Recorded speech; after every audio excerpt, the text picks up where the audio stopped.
Listen, speak, read, write. Thank you for watching this video. Please show your support. Subscribe now, like, and comment.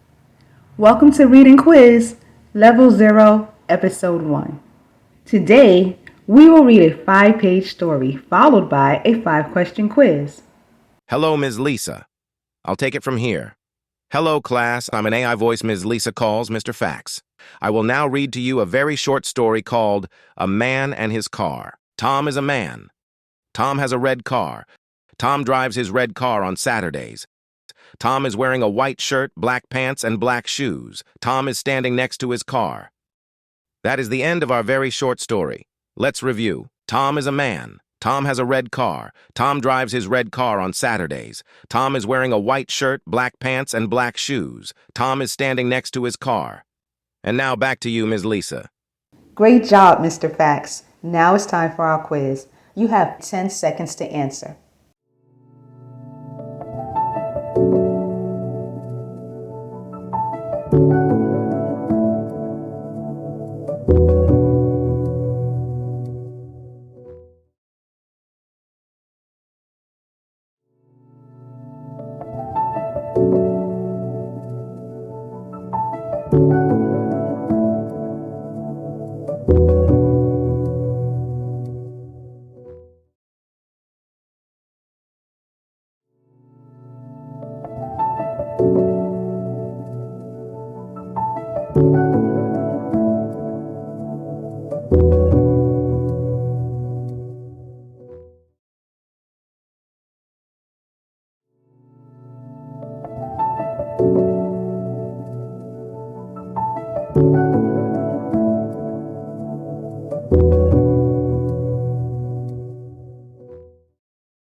That's the end. Thanks for watching. Like and subscribe, and a comment would be wonderful.